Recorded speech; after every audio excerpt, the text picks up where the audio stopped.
Hi friends, നമസ്കാരം. Krishna's story ടൈമിലേക്ക് എല്ലാവർക്കും സ്വാഗതം. എല്ലാവരെയും ഭക്തവത്സലനായ ഭഗവാൻ അനുഗ്രഹിക്കട്ടെ എന്ന് പ്രാർത്ഥിക്കുന്നു. ശിവപുരാണം. രചയിതാവ് സ്വാമി അദ്വൈതാനന്ദപുരി.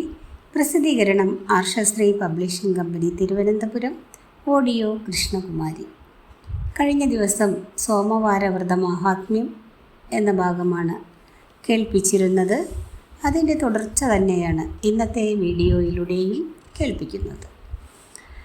ഇന്നത്തെ ഭാഗത്തിലേക്ക് കടക്കുന്നതിന് മുൻപായി പതിവ് പോലെ എല്ലാ സബ്സ്ക്രൈബേഴ്സിനും ശ്രോതാക്കൾക്കും ഹൃദയം നിറഞ്ഞ നന്ദി അറിയിക്കുന്നു. വീഡിയോ കേൾക്കുന്നതിന് മുൻപായി ലൈക്ക് കൂടി ചെയ്യുവാൻ ശ്രമിക്കുക എല്ലാവരും. ഇന്നത്തെ ഭാഗത്തിലേക്ക്.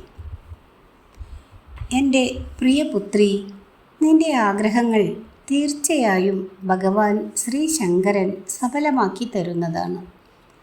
മൈത്രേയി മാതാവിൽ നിന്ന് വിധിപ്രകാരമുള്ള സോമവാര വ്രതോപദേശം സ്വീകരിച്ച സീമന്തിനി ആ ദേവിയെ നമസ്കരിച്ച ശേഷം അവിടെ നിന്നും യാത്രയായി. അനന്തരം അവൾ തിങ്കളാഴ്ച വ്രതം അനുഷ്ഠിച്ചു തുടങ്ങി. അങ്ങനെ മാസങ്ങൾ കടന്നുപോയി. ചിത്രവർമാവ് തൻ്റെ പുത്രിക്ക് വേണ്ടി സാത്വിക ഗുണങ്ങളുള്ള യുവാവിനെ അന്വേഷിച്ചു തുടങ്ങി. ഒടുവിൽ സർവഗുണസമ്പന്നനായ ഒരു യുവാവിനെ അദ്ദേഹം കണ്ടെത്തി. ഇന്ദ്രസേനൻ്റെ സുമുഖനായ പുത്രൻ ചന്ദ്രാംഗതനായിരുന്നു വരൻ. നളമഹാരാജാവിന് തുല്യം സുന്ദരനും ഗുണവാനുമായിരുന്നു അവൻ. അങ്ങനെ അധികം താമസിയാതെ ചന്ദ്രാംഗതനും സീമന്തിനിയും തമ്മിലുള്ള വിവാഹം ഒരു ശുഭമുഹൂർത്തത്തിൽ നടന്നു.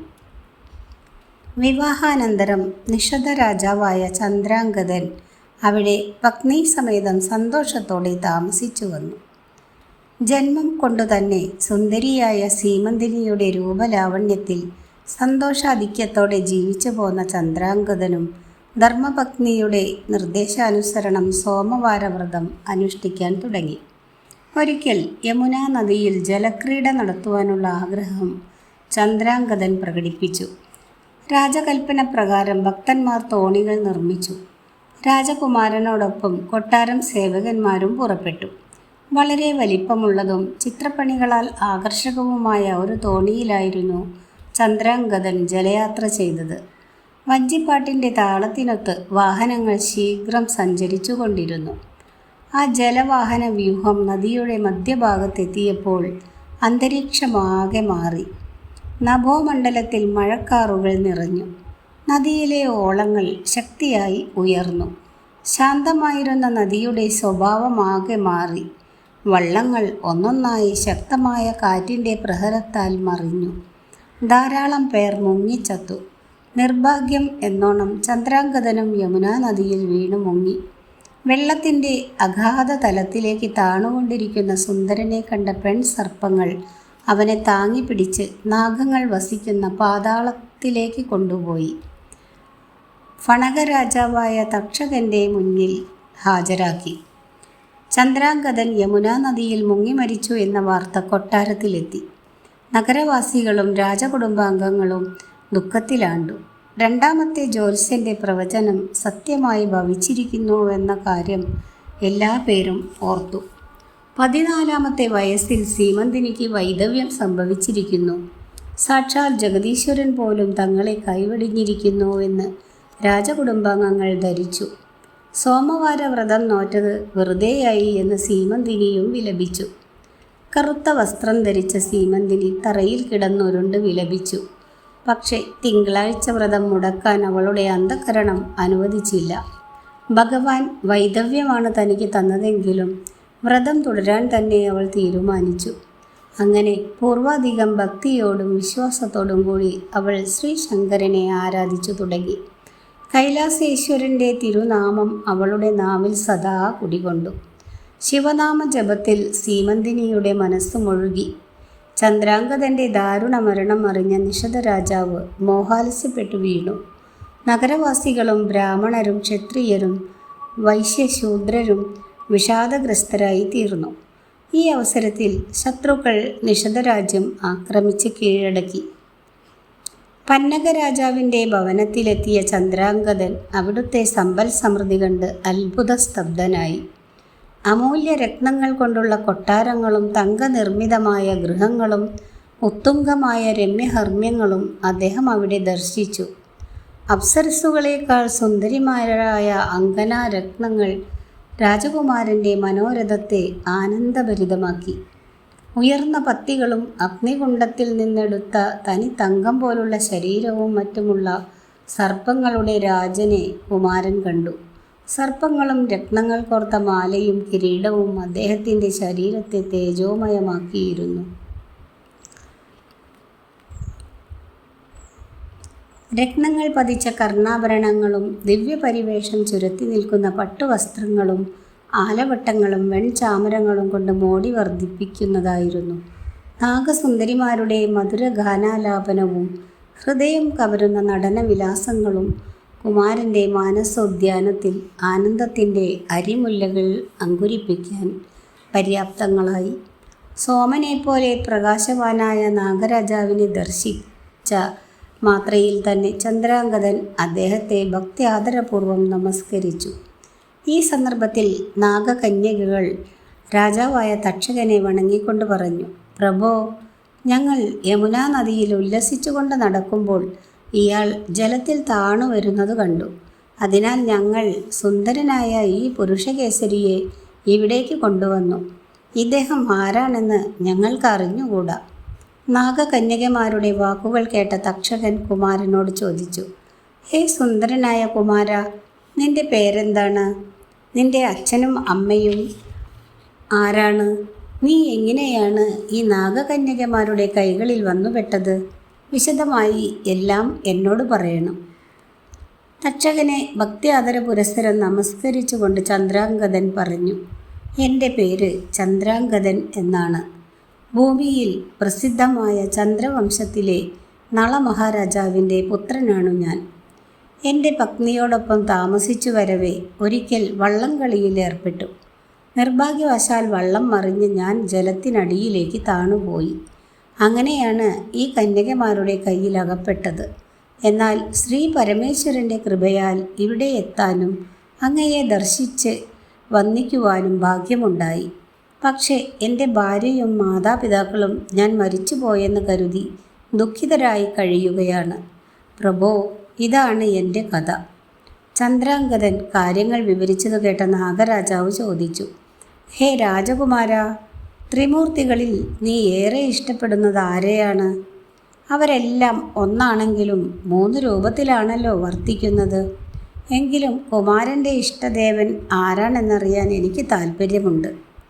ചന്ദ്രാംഗദൻ സംശയലേശം കൂടാതെ പറഞ്ഞു, എൻ്റെ ഇഷ്ടദൈവം സാക്ഷാൽ ചന്ദ്രചൂഡനല്ലാതെ മറ്റാരുമല്ല. ആ പരമ്പൊരുളിൻ്റെ പരമമായ കാരുണ്യം കൊണ്ടാണ് മരിക്കാതെ ഇവിടെ എത്താനും അങ്ങയെ ദർശിക്കുവാനും എനിക്ക് ഭാഗ്യമുണ്ടായത്. ഏതൊരു ദേവൻ്റെ സാന്നിധ്യമാണോ ഈ പ്രപഞ്ചത്തിലാകമാനം നിറഞ്ഞു നിൽക്കുന്നത്, ആ മഹാപ്രഭുവാണ് എൻ്റെ ഇഷ്ടദേവനായ ശ്രീ ശങ്കരൻ. അദ്ദേഹം ചന്ദ്രകലയെയും ഗംഗയെയും നാഗത്തെയും സദാ ശിരസിൽ ധരിച്ചിരിക്കുന്നു. എൻ്റെ ദേവനായ പരബ്രഹ്മമൂർത്തി ക്ഷിപ്രപ്രസാദിയാണ്.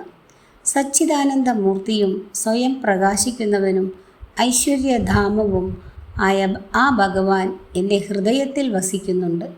ആ ഭക്തവത്സലനായ ഭഗവാൻ ശ്രീ ശങ്കരൻ എല്ലാ പേർക്കും മംഗളം പ്രദാനം ചെയ്യുന്നവനാണ്. കാരുണ്യകടലായ അദ്ദേഹത്തിൻ്റെ മഹത്വം വർണ്ണിക്കാൻ ക്രാന്തദർശികളായ മുനിമാർക്ക് പോലും സാധ്യമല്ല.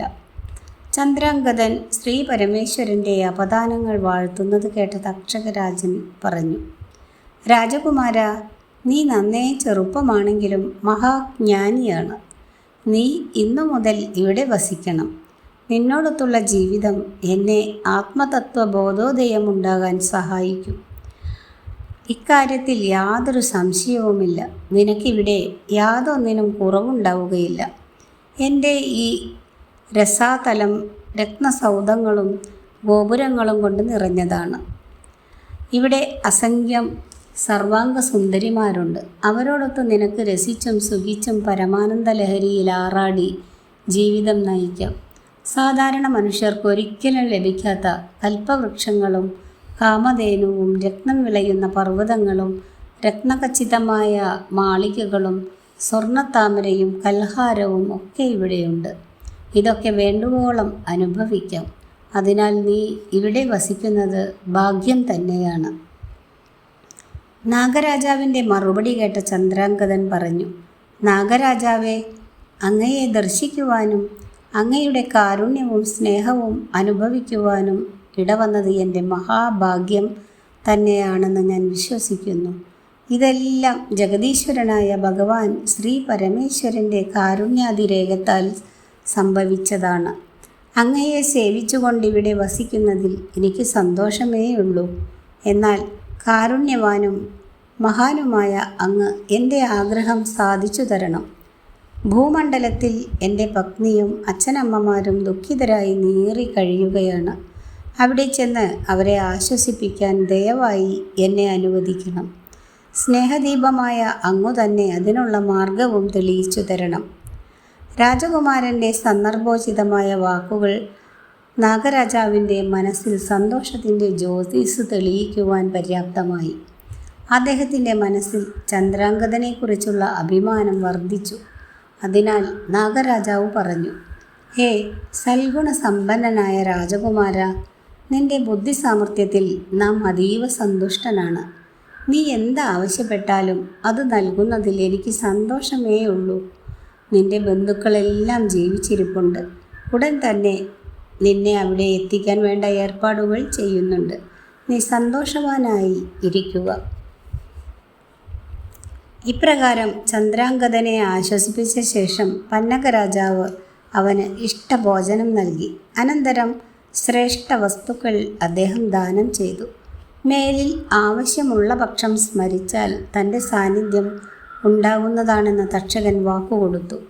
എന്നിട്ട് അപൂർവങ്ങളായ രത്നങ്ങളും സകല ദിക്കുകളെയും പ്രകാശമാനമാക്കുന്ന ഉത്തമ ലക്ഷണങ്ങളോട് കൂടിയ ഒരു കുതിരയെയും അവന് സമ്മാനിച്ചു. ഇവയെല്ലാം വഹിച്ചുകൊണ്ട് പോകുവാൻ കരുത്തനായ ഒരു രാക്ഷസനെയും നിയമിച്ചു. സംരക്ഷകനായി ഒരു സർപ്പക്കുട്ടിയെയും തക്ഷകൻ ചന്ദ്രാംഗതന് കൊടുത്തു. സർപ്പരാജനായ തക്ഷകൻ നൽകിയ വിശിഷ്ടങ്ങളായ സമ്മാനങ്ങളുമായി ചന്ദ്രാംഗതൻ കുതിരപ്പുറത്ത് കയറി യാത്ര തിരിച്ചു. തക്ഷകൻ, സർപ്പകുമാരൻ, സാധനങ്ങളെല്ലാമായി രാക്ഷസൻ തുടങ്ങിയവർ അദ്ദേഹത്തെ അനുധാവനം ചെയ്തു. നദിയുടെ അടിത്തട്ടിൽ നിന്നും പൊങ്ങിയ അവർ കരയിലെത്തി വിശ്രമിക്കാനിരുന്നു. ആ സമയത്ത് സ്നാനകർമ്മം നിർവഹിക്കുവാനായി സീമന്തിനി തോഴിമാരുടെ അകമ്പടിയോടെ അവിടേക്ക് വന്നു. നദിക്കരയിൽ വിശ്രമിക്കുന്ന പ്രാണേശ്വരനെ അവൾ കണ്ടുവെങ്കിലും ദിവ്യകാന്തിയാൽ പ്രശോഭിച്ചിരുന്നതിനാൽ ആ സുന്ദരി രത്നത്തിന് അദ്ദേഹത്തെ തിരിച്ചറിയാനായില്ല. ഈ സംഭവങ്ങൾക്കിടയിൽ 3 വർഷങ്ങൾ ഭൂതകാലത്തിൻ്റെ തിരശ്ശീലയ്ക്ക് പിന്നിൽ മറഞ്ഞു കഴിഞ്ഞിരുന്നു. ചന്ദ്രാംഗതനും സീമന്തിനിയെ പ്രഥമ ദർശനം കൊണ്ട് തിരിച്ചറിഞ്ഞില്ല. കാരണം ഭർതൃവിയോഗത്താൽ അവൾ മെലിഞ്ഞിരുന്നു. മുഷിഞ്ഞ വസ്ത്രവും പൊടിപുരണ്ട ചികുരഭാരവും താലിമാലയില്ലാത്ത നഗ്നമായ കഴുത്തും അവളെ മറ്റൊരുവളാക്കിയിരുന്നു. അതിനാൽ അത്ഭുതം സ്ഫുരിക്കുന്ന മിഴികളോടെ അവർ അല്പനേരം നോക്കി നിന്നു. ഒടുവിൽ ചന്ദ്രാംഗതൻ അവളുടെ അടുത്തേക്ക് ചെന്ന് ചോദിച്ചു,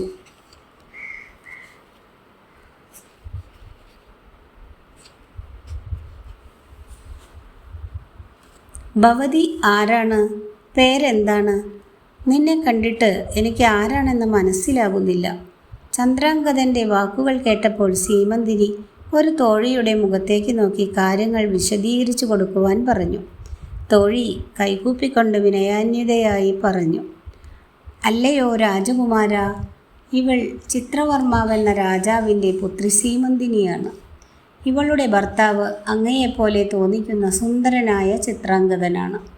ഒരിക്കൽ ഈ നദിയിൽ ജലക്രീഡയിൽ ഏർപ്പെട്ടുകൊണ്ടിരിക്കുമ്പോൾ വള്ളം മറിഞ്ഞ് വെള്ളത്തിൽ വീണ് അദ്ദേഹം മുങ്ങി മരിച്ചു. അതുമൂലം സീമന്തിനിക്ക് വൈധവ്യവുമായി. കൂടാതെ ചന്ദ്രാംഗതൻ്റെ പിതാവിനെ ശത്രുക്കൾ ആക്രമിച്ച് പിടിച്ചുകെട്ടി. ഇങ്ങനെ പല പ്രകാരത്തിലും ഇവൾ 3 വർഷമായി വേദന തിന്നുകയാണ്. എങ്കിലും ഇവൾ ഭഗവാൻ മഹേശ്വരനിൽ മനസ്സുറപ്പിച്ചുകൊണ്ട് ഭക്തിയോടെ തിങ്കളാഴ്ച വ്രതം അനുഷ്ഠിച്ചു വരികയാണ്. ഇന്ന് സോമവാരമാണ്. അതിനാൽ നദിയിൽ കുളിച്ച് മഹാദേവനെ ദർശിക്കുവാൻ വേണ്ടിയാണ് ഞങ്ങൾ ഇവിടെ എത്തിയത്. അങ്ങ് ആരാണെന്ന് പറഞ്ഞാലും അതറിയാൻ ഞങ്ങൾക്ക് താൽപ്പര്യമുണ്ട്. ഇന്നത്തെ വീഡിയോ ഇവിടെ അവസാനിപ്പിക്കുന്നു. ഈ വീഡിയോയുടെ അടുത്ത ഭാഗം അടുത്ത ദിവസം കേൾപ്പിക്കാം. വീഡിയോ ഇഷ്ടമായാൽ like, subscribe and share. Thank you.